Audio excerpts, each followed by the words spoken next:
Hello student, आपके अपने YouTube channel में स्वागत है।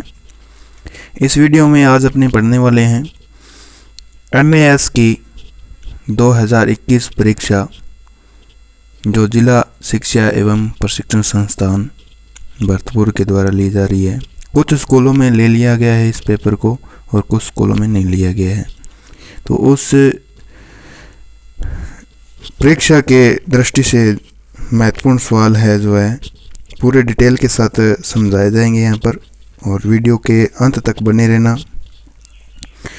साथ में वीडियो अच्छा लगे तो लाइक और शेयर, चैनल को सब्सक्राइब भी कर लेना ताकि हमें भी कुछ सपोर्ट मिले, एनर्जी मिले। ज़्यादा टाइम वेस्ट नहीं करते हुए अपने चलते हैं। पहला क्वेश्चन है, यदि एक गोले का पृष्ठीय क्षेत्रफल दिया गया है आपको 324 पाई सेंटीमीटर स्क्वायर, तो आयतन ज्ञात करना है। तो जब भी आपको कोई भी किसी भी सूत्र का मान दिया जाए तो उस सूत्र का मान उसके बराबर रख देते हैं, तो उसमें जो भी डाटा होता है वो अपने को मिल जाता है। जैसे आपको दिखाया गया है कि गोले का पृष्ठीय क्षेत्रफल आपको 324 पाई सेंटीमीटर स्क्वायर दिया गया है, और जैसा कि आपको पता है कि गोले का पृष्ठीय क्षेत्रफल होता है वो पाई आर स्क्वायर होता है। क्या होता है? पाई आर स्क्वायर होता है। तो अपने पाई आर स्क्वायर के बराबर में 324 पाई रखेंगे। तो यहाँ से अपने क्या करते हैं कि आर है जो इसके ये दोनों ही गुणा में है। जब भी बराबर वाली दूसरी साइड में लेके जाते हैं तो निशान है जो चेंज हो जाते हैं। जैसे गुणा में है तो भाग में, और भाग है तो गुणा में हो जाएंगे। जैसे R square is equal to 324 pi बटे में क्या आ जाएगा? 4 पाई आ जाएगा। तो पाई से पाई अपने को कैंसिल कर दिया इसने, और 324 बटे 4 बच गया। पाई आर स्क्वायर बराबर 324 बटे 4 बच गया। अब 324 को 4 से डिवाइड करेंगे, भाग देंगे तो 81 आ जाएगा। आर स्क्वायर बराबर क्या आ जाएगा अपने पास? 81 आ जाएगा। इसके साथ में आर, इस स्क्वायर को अपने क्या करते हैं कि अपने को तो आर चाहिए, यानी कि त्रिज्या चाहिए। क्या चाहिए? त्रिज्या चाहिए अपने को। तो त्रिज्या चाहिए, तो त्रिज्या आर निकालनी है अपने को। तो ये आर स्क्वायर है। आर स्क्वायर को अपने उधर लेके जाएंगे तो 9 आ जाएगा। त्रिज्या कितनी आ गई अपने पास? 9 आ गई। अपने को पूछा है कि गोले का जो है आयतन ज्ञात करना है। तो आयतन का सूत्र जैसा कि आपको पता ही है कि 4/3 पाई आर स्क्वायर क्यूब होता है। क्या होता है? 4/3 पाई आर क्यूब होता है। तो इसमें मान पुट करेंगे 4/3 इंटू पाई का मान तो अपने रखना ही रखना है 22/7, और इंटू में क्या आ जाएगा? ये 9 इंटू 9 इंटू 9 आ जाएगा 3 बार। तो 3 को अपने 9 से काटेंगे तो क्या आ जाएगा? ये 9 को 3 से काटेंगे तो 3 आ जाएगा। फिर आगे बच गया अपने पास 4 इंटू 3 इंटू 9 इंटू 9 और पाई। अब 4 को 3 से गुणा किया 12। इस प्रकार से अपने कर सकते हैं। 12 को 9 से किया 108, 108 को 9 से किया 972 पाई आर स्क्वायर। पाई सीधा आ जाएगा सेंटीमीटर क्यूब आ जाएगा। तो इसमें आपका जो भी ऑप्शन है वो टिक कर लेना कि इसका आंसर कितना है? 972 पाई है। कितना? 972 पाई सेंटीमीटर क्यूब है। इसी प्रकार अपने दूसरा क्वेश्चन पर चलते हैं कि दूसरा क्वेश्चन है, ध्यान से पढ़ना, कि किसी बेलन, लंबवर्तीय बेलन है के आधार का क्षेत्रफल दिया गया है आपको 154 सेंटीमीटर स्क्वायर तथा उसका आयतन 6160 सेंटीमीटर क्यूब दिया गया है। उस बेलन का वक्र पृष्ठीय क्षेत्रफल ज्ञात कीजिए। तो पाई का मान अपने को यहाँ पर 22/7 रखना है। कितना रखना है? 22/7 रखना है। और बेलन का आधार का क्षेत्रफल आपको पता है कि बेलन का आधार क्या होता है? वर्ताकार होता है। क्या होता है? एक वर्ताकार होता है, और वर्त का क्षेत्रफल होता है pi r square. Pi r square के बराबर में अपने से 154 को रखेंगे, और अपने को चाहिए आर। आर स्क्वायर बराबर क्या आ जाएगा? पाई 154 बटे में पाई आ जाएगा। पाई का मान रखा तो इसके नीचे बाई आएगा यहाँ पर, जैसे तो 22/7 इस बटे में बटे आ जाता है तो ऊपर चला जाता है बटे वाला भाग, तो 7 आ जाएगा। 22 को 154 से डिवाइड करेंगे इसको 154 को तो 7 आ जाएगा, और 7 इंटू 7 आर स्क्वायर बराबर रह गया। आगे अपने नेक्स्ट क्वेश्चन इस पर चलते हैं, आगे नेक्स्ट पेज पर। तो नेक्स्ट पेज पे है अपने पास कि आर अपने को चाहिए, और 7 इंटू 7 का स्क्वायर कर दिया। इसके ऊपर आर स्क्वायर था इधर, कि आर स्क्वायर बराबर 7 इंटू 7 था। तो ये 7 इंटू 7 है, तो ये स्क्वायर है जो अपना इधर चला जाएगा तो रूट में आ जाएगा। तो एक अपने इसको रख लेते हैं, r बराबर 7 आ जाएगा। कितना आ जाएगा? 7 आ जाएगा। अब बेलन का क्या करना है अपने को? आयतन ज्ञात करना है, सॉरी आयतन ज्ञात करना है। और आयतन दिया हुआ है, सॉरी आयतन दिया हुआ है, तो आयतन के सूत्र के बराबर में रख देते हैं कि बेलन का आयतन होता है pi r square h. Pi r square h is equal to 6161। अब पाई का मान रखा 22/7 और आर का मान रखा 7 इंटू 7। 7 को 7 से कैंसिल कर दिया और 22 इंटू 7 बच गया। इधर एच भी है और 6160 भी है। अब एच चाहिए अपने को, तो ये इसके गुणा में ये डिवाइड में चले जाएंगे और इसके एक काटेंगे तो 280 आएगा यहाँ पर। तो 280 को डिवाइड करेंगे 7 से तो 40 आ जाएगा। कितना? सॉरी यहाँ पर 4 लिखा हुआ है, 40 आएगा। कितना आएगा? 40 आएगा। जैसा कि नीचे लिखा होगा, ये लिखा हुआ है कि 40 आएगा। कितना? 40 सेंटीमीटर आएगा। एच कितनी आ गई? 40 सेंटीमीटर आ चुकी है। अब वक्र पृष्ठीय क्षेत्रफल इसका जो है अपने को निकालना है। क्या करना है? वक्र पृष्ठीय क्षेत्रफल निकालना। और वक्र पृष्ठीय क्षेत्रफल का सूत्र होता है 2 पाई आर एच। क्या होता है? 2 पाई आर एच। अब मान पुट किया तो 2 इंटू 22/7 इंटू में 7। आर कितना? 7 था और एच कितना आया अपना? 40 आया। तो 7 से 7 कैंसिल हो गया। 2 इंटू 22 इंटू 8, तो 22 को 2 से गुणा करेंगे तो अपने पास आ जाएगा कितना? 44। 44 को 40 से गुणा करेंगे तो अपने पास कितना आ जाएगा? 1760 सेंटीमीटर स्क्वायर इसका जो है राइट आंसर होगा। जैसा कि ये वक्र पृष्ठीय क्षेत्रफल है, उसी प्रकार अपने पास एक होता है संपूर्ण पृष्ठीय क्षेत्रफल। क्या होता है? संपूर्ण पृष्ठीय क्षेत्रफल। संपूर्ण पृष्ठीय क्षेत्रफल होता है, तो वो उसका सूत्र क्या होता है? उसका सूत्र होता है 2 pi r h plus r. 2 pi r h plus r होता है, तो ये भी याद रखना आप। तीसरा क्वेश्चन है अपने पास, वो पढ़ते हैं अपने। तीसरा क्वेश्चन है कि त्रिज्या है 8 सेंटीमीटर त्रिज्या वाले एक ठोस गोले का को पिघला करके उसकी 2 सेंटीमीटर की गोलियां बनाई जाती है। 2 सेंटीमीटर वाली ठोस गोलियां बनाई जाती है, गोली बनाई जाती है। यानी कि गोले का अपने को आयतन चाहिए और आयतन का सूत्र क्या होता है? 4/3 पाई आर क्यूब होता है। तो 8 सेंटीमीटर वाले पहले अपने क्या करेंगे? 8 सेंटीमीटर वाले का आयतन ज्ञात कर लेंगे, फिर 2 सेंटीमीटर वाले का आयतन ज्ञात कर लेंगे। और जब गोलियों की संख्या निकालनी हो तो अपने को क्या करना है? 8 सेंटीमीटर वाले का 8 सेंटीमीटर आयतन है, 8 सेंटीमीटर त्रिज्या वाले का आयतन है, उसमें 2 सेंटीमीटर त्रिज्या वाले आयतन को घटा देंगे। जैसा कि आपको दिख रहा है कि यहाँ पर अपने को मिल रहा है 8 सेंटीमीटर त्रिज्या वाले का आयतन क्या होगा, तो अपने यहाँ पर लिख लिया कि 4/3 पाई इंटू 8 की क्यूब। इसी प्रकार अपने आगे चलते हैं कि 2 सेंटीमीटर वाले का भी अपने ऐसे लिख लिया इसको कि 4/3 पाई इंटू में 2 की क्यूब। तो गोलियों की संख्या ज्ञात करनी है, तो 8 सेंटीमीटर वाले गोले का आयतन ज्ञात बटे में क्या कर देंगे? 2 सेंटीमीटर वाले गोले का आयतन कर देंगे, तो अपने पास क्या आ जाएगा? गोलियों की संख्या आ जाएगी। जैसा कि आपको दिख रहा है कि 4/3 इंटू पाई इंटू में 8 की क्यूब, बटे में क्या लिखा है अपने? बटे में लिखा है कि 4/3 पाई इंटू में 2 की क्यूब। तो 4/3 से 4/3 कैंसिल हो चुका है और पाई को पाई से कैंसिल कर दिया। इधर बच गया अपने पास 8, 3 बार बच गए, 8 इंटू 8 इंटू 8 और 2 इंटू 2 बटे में 2 इंटू 2 बच गया। तो 2 से 2 सभी को काट दिया तो 4 इंटू 4 ऊपर वाली संख्या बच गई 4, और 4 की क्यूब क्या होती है? 64 होती है। यानी कि 64 गोलियां बनाई जा सकती है। क्या कर सकते हैं? अपने 64 गोलियां बना सकते हैं उसकी। इसी प्रकार चौथा क्वेश्चन है कि किसी शंकु की ऊंचाई और त्रिज्या क्रमशः 14 और 6 सेंटीमीटर, यानी कि ऊंचाई 14 है और त्रिज्या है जो है 6 सेंटीमीटर है। इसका क्या करना है? आपको आयतन ज्ञात करना है या आयतन लिखना है। तो पाई का मान 22/7 रखना है कि ठीक है। शंकु की ऊंचाई आपको जैसा कि प्रश्न में दिया गया है कि 14 सेंटीमीटर है और त्रिज्या 6 सेंटीमीटर है। कितनी है? 6 सेंटीमीटर। और शंकु का आयतन ज्ञात करना है। क्या करना है? शंकु का आयतन ज्ञात करना है। तो आयतन ज्ञात करने के लिए अपने पास सूत्र है कि 1/3 पाई आर स्क्वायर एच। क्या है? 1/3 पाई आर स्क्वायर एच। तो अपने इसमें मान पुट करेंगे कि 1/3 पाई आर स्क्वायर एच में मान पुट कर दिया कि 1/3 तो है और पाई का मान कितना है? 22/7। कितना? 22/7 है। 22/7 और आर का मान 14 था। 14 आर का मान तो है अपने पास 6। कितना है? त्रिज्या कितनी है अपने पास? दोबारा से देख लेते हैं कि त्रिज्या अपने पास 6 सेंटीमीटर है। कितनी है? 6 सेंटीमीटर त्रिज्या है। कितनी? 6 सेंटीमीटर त्रिज्या है। थोड़ा सा इसको थोड़ा सा उथल पुथल कर दिया इसको। तो अपने कर लेते हैं इसको। जैसे 6 सेंटीमीटर त्रिज्या है तो आर स्क्वायर अपने यहाँ लिख दिया है, क्या कर दिया, आर स्क्वायर यहाँ लिख दिया और एच यहाँ लिख दिया पहले। तो 1/3 इंटू 22/7 इंटू 14 इंटू 6 इंटू 6 आ गया। तो 3 से अपने 6 को कैंसिल करेंगे तो 2 आ जाएगा, और 7 को 14 से कैंसिल करेंगे, 14 को कैंसिल करेंगे तो 2 आ जाएगा।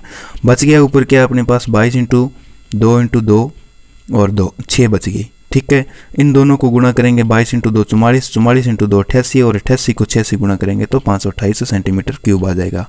आयतन ज्ञात कर दिया इसका। ठीक है, इसके साथ में आप शंकु के जो वक्र पृष्ठीय क्षेत्रफल और आयतन संपूर्ण पृष्ठीय क्षेत्रफल के भी सूत्र जरूर लिखना, और कमेंट बॉक्स में ये भी बताना कि आपको इसके आगे वाले क्वेश्चन भी चाहिए या नहीं चाहिए, ये ज़रूर आप कमेंट बॉक्स में लिखना। अगर वीडियो अच्छा लग रहा है तो आप अपने दोस्तों को शेयर कीजिए और चैनल को सब्सक्राइब कर लीजिए, साथ में ही वीडियो को जो है लाइक कर लेना।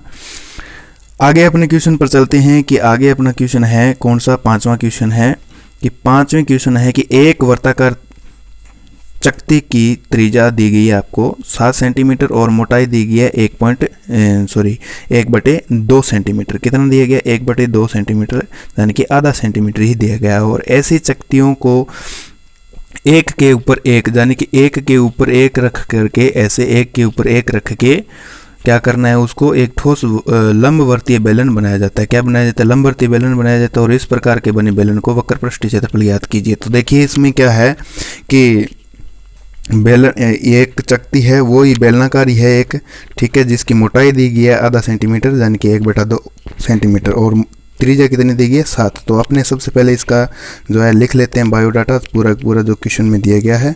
जैसा कि आपको पता है कि इसमें वक्र पृष्ठीय क्षेत्रफल निकालना है, तो मैंने यहाँ पर बाय मिस्टेक से जो है आयतन निकाल दिया था, तो इसके लिए क्षमा चाहता हूँ। ये आपको नहीं करना है आयतन वाला पूरा। तो इसमें त्रिज्या दी गई है आपको कि 7 सेंटीमीटर और मोटाई दी गई है और 0.5, यानी कि 1/2 सेंटीमीटर आधा दिया गया है। कितना दिया गया, आधा दिया गया है। और एक चकती का आयतन ये आप नहीं करोगे, लेकिन एक बेलन का आयतन होता है, वो आप सूत्र याद रख सकते हो सकता है कि ये आपको परीक्षा में भी मिल जाए, क्योंकि क्वेश्चन कर रहे हैं तो ये भी रखना याद ज़रूरी है कि πr² होता है। और अपने को तो वक्र पृष्ठीय क्षेत्रफल निकालना है। क्या करना है, वक्र पृष्ठीय क्षेत्रफल निकालना। और वक्र पृष्ठीय क्षेत्रफल का सूत्र क्या होता है, बेलन का एक बेलन है तो उसका वक्र पृष्ठीय क्षेत्रफल क्या होता है, 2/2πr/h होता है। क्या होता है, 2πr/h होता है। तो मान पुट करेंगे 2 इंटू 22/7 इंटू 7 इंटू h कितना अपने पास 1/2 है। तो 2 को अपने 22 से कैंसिल, 2 को 2 से कैंसिल कर दिया और 7 को क्या कर दिया, 7 से कैंसिल कर दिया। तो बच गया ऊपर कितना 22 सेंटीमीटर स्क्वायर। एक चकती का बचा कितना, एक का मिला है। ये कितने का मिला है, एक चकती का मिला है। अपने को क्या करना है, 50 का निकालना है। तो 50 से इसको मल्टीप्लाई कर देंगे तो अपने पास 1100 सेंटीमीटर स्क्वायर जो आंसर मिल जाएगा। और आप जो इस क्वेश्चन को, इसके जो भी ऑप्शन है उस पर टिक लगा सकते हैं।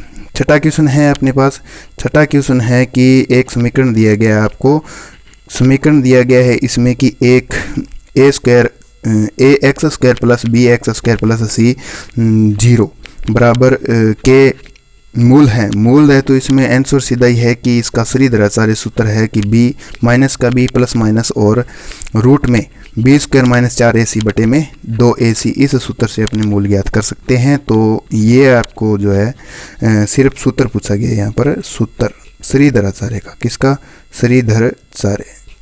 श्रीधराचार्य का है सूत्र, वो आप अच्छे से इसको याद कर सकते हैं।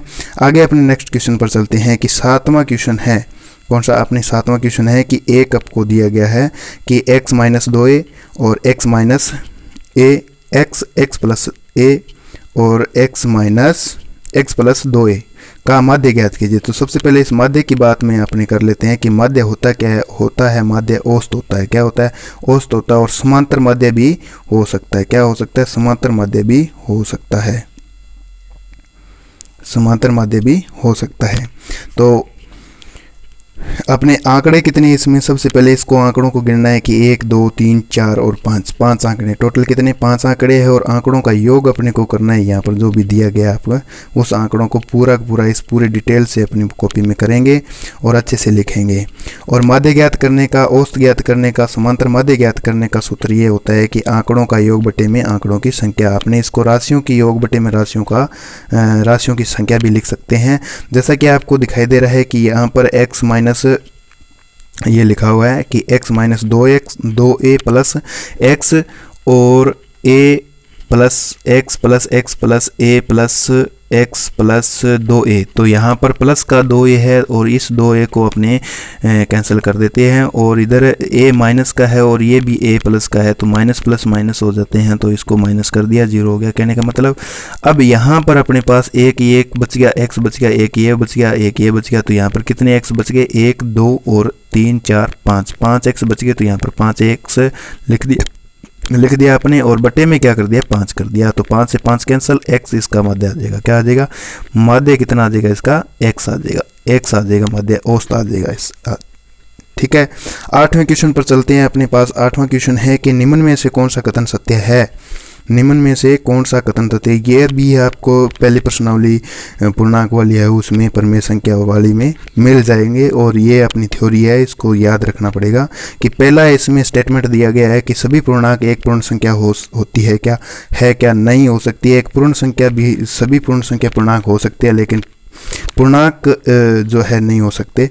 इसी प्रकार जो है कि दूसरा स्टेटमेंट ये दिया गया कि सभी परिमेय संख्या एक पूर्णांक होती है, नहीं, ये भी बात गलत है कि प्रत्येक अपरिमेय संख्या जो वास्तविक संख्या हो सकती है, क्या हो सकती है, वास्तविक संख्या हो सकती है, लेकिन वास्तविक संख्या है ना वो परिमेय संख्या नहीं हो सकती, ये बात इसने गलत लिखी है।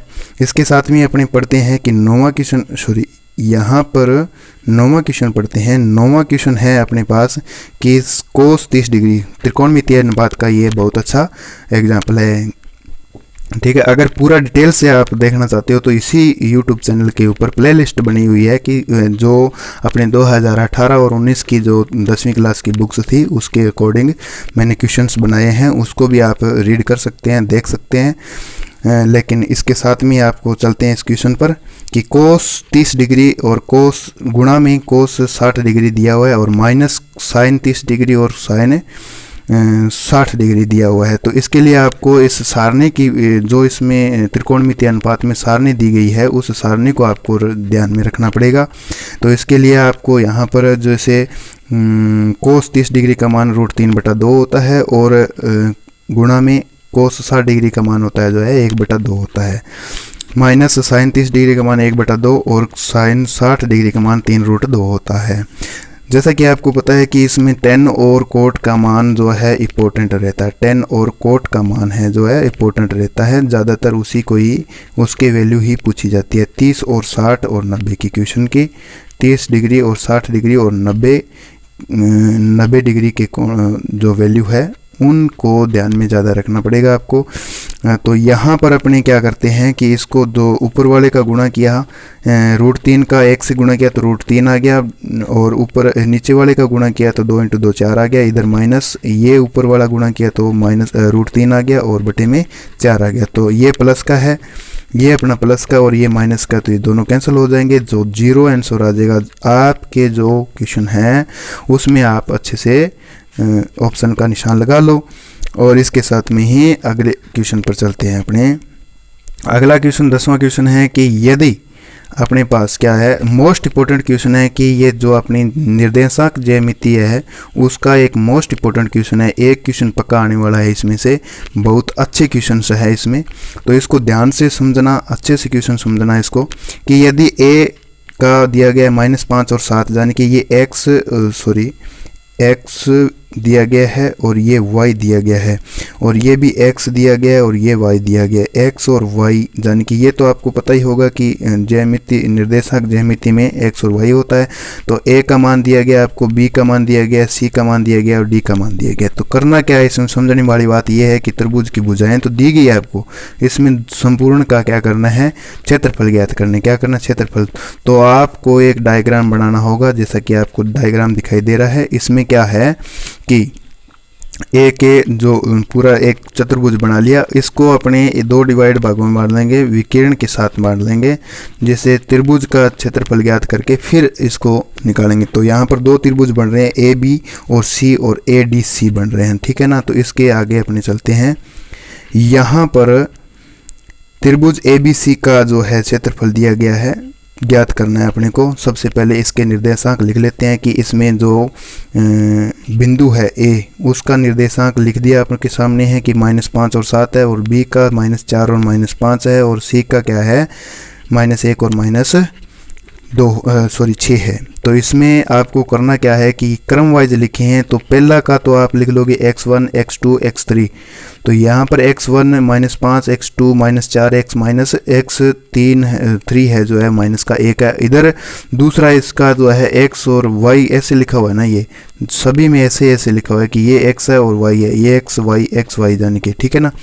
y1 आ गया 7, y1 क्या आ गया 7 आ गया, y2 आ गया इधर, y2 माइनस का 5, इधर ये देखो इसका -5 है, और y3 ये आ गया अपने पास -6। तो क्षेत्रफल ज्ञात करने का मोस्ट इंपॉर्टेंट सूत्र है, ये आपको याद करना पड़ेगा। मोस्ट इंपॉर्टेंट सूत्र है, इसको याद करना है कि त्रिभुज का क्षेत्रफल ज्ञात करने के लिए 1/2 और x y minus y3 plus x2 y3 minus y2 और y1 और प्लस x3 का आ जाएगा y1 माइनस y2। याद करने का थोड़ा सा सरल तरीका बता देता हूँ कि इसको ऐसे याद कर लेना कि आएगा कौन सा, ये xy तो आपको याद रखना पड़ेगा, लेकिन 123 231 312 याद रख लेना। क्या कर लेना, 312 याद रख लेना। 123 231 312 याद रख लेना, जिससे आपका क्या है कि अच्छे से हो जाएगा, ये याद हो जाएंगे। तो यहाँ पर आपको क्या करना है, मान पुट करना है। सिर्फ मान पुट किया है कि इसमें सारा का सारा मान पुट कर दिया। मैं इसमें हल करके बता देता हूँ। ये सारे मान पुट किए हुए हैं x1 ऊपर वाले देख करके, जैसे ये जो आपको दिया गया है ये बताया गया ना, यहाँ पर यहाँ से मान पुट करके आप जो है लिख सकते हैं अच्छे से। तो अब मैं इसको हल करके बता देता हूँ। ज़्यादातर प्रॉब्लम यहीं पर आती है कि ये मंजिला ब्रैकेट है जो बांका टेढ़ा लगा हुआ है, इसको मंजिला ब्रैकेट बोलते हैं। और यहाँ पर सबसे पहले जो अपना है सबसे पहले रेखा बंधनी, जैसे बोर्ड मास है, उसको ध्यान में रखते हुए, जैसे माइनस का ये है तो ये माइनस माइनस क्या हो जाएंगे, प्लस हो जाएंगे। 5 और 1 5 ये प्लस का है और ये माइनस का, तो 1 आ जाएगा यहाँ पर। ये प्लस का आ गया, इधर माइनस का 4 और इधर ये क्या हो रहा है प्लस, दोनों ही माइनस के, तो माइनस के 13 लिख दिए। इधर -1 है और ये आपको दिख रहा है 7 और माइनस का 5 दिख रहा है ना, तो यहाँ पर माइनस के 7 और माइनस का ये माइनस का है और ये भी माइनस का है, 2 माइनस के हैं यहाँ पर। कौन कौन से, ये और ये दोनों ही माइनस के हैं, ठीक है ना।